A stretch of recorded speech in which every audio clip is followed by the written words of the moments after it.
I just held a private playtest one, which was the first time someone else played my game. It was also the first build of the game ever. I was a bit nervous about it, but it's part of the journey. I sent the game to 6 of my friends and provided a link to a feedback form. As far as I know, 3 of them played the game, but 4 of them filled the feedback form.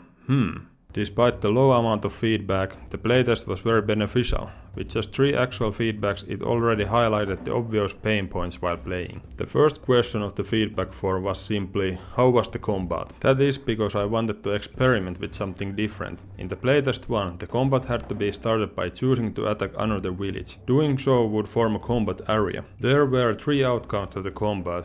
You could escape if you moved out of bound of the combat area, receiving no penalties, potentially losing only buildings in the process. The second outcome was surrender. After 20 seconds of active combat, a village could choose to surrender, which prevented attacks to it, but it would receive penalties after a winning side was found. Lastly, there was incapacitation, which happened if a village lost all of its buildings. This outcome would receive the highest penalties. There was also a talent in combat tree, which destroyed the village instead of incapacitation.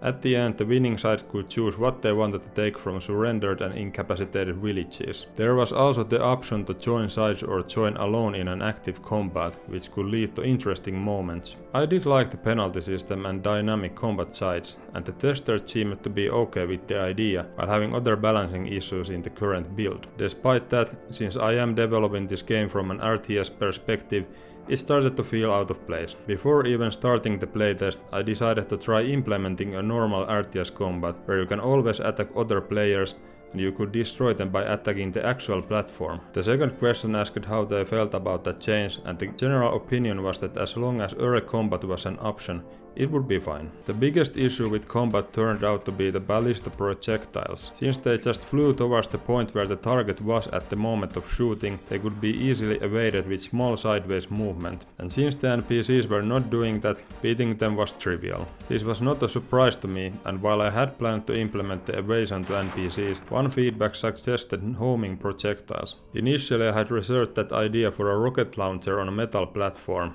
but after giving it some thought, it simply is a better fix than having NPCs evade attacks. It's easier to implement and all villages evading could look a bit silly. Thanks for that feedback.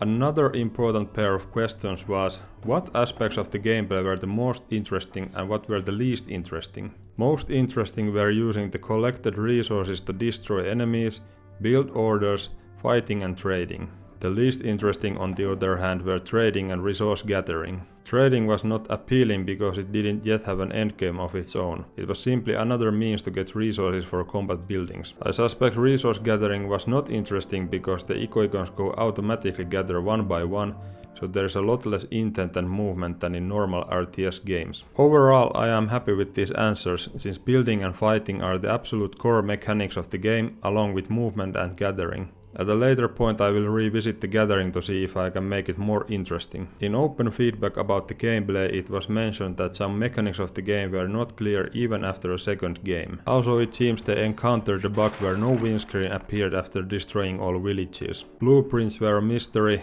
no wonder since they had no use in the playtest 1 yet, since there was not any building that required them. They also talked a research system alongside the talent system would work.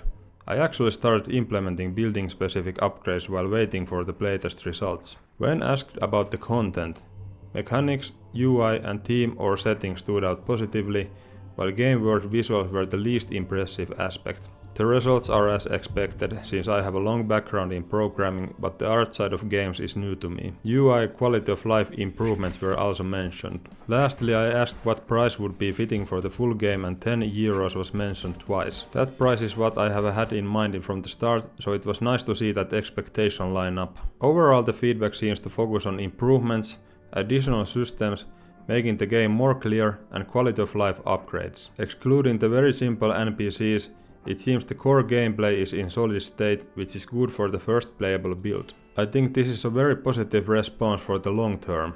If the core works by improving visuals, game feel, quality of life and adding more content, I believe I can have a very fun game as a result. I learned from this playtest that no matter the test group size or how familiar they are, I should not expect everyone to try it out and give feedback. People have their own busy lives and that's completely fine. I will keep this in mind in future playtests. I also learned that even in playtest builds, I should not have any features that don't have any practical effect yet. In this playtest it was the blueprint collectible. For me it was obvious that it's just something you can collect, but can't use it yet in anything, but for others it can be confusing since they don't know the full picture. Lastly, I learned that people probably don't check the readme before playing. I wanted to save time and explain the shortcomings of the build there. For example, the blueprints being only usable in trading at the moment was mentioned there. Also, some mechanics were not clear to the testers immediately. In future playtests, I will add all the explanations inside the game. Big thanks to the brave few playtesters that played my game. And thank you for watching. See you in the next one. Bye.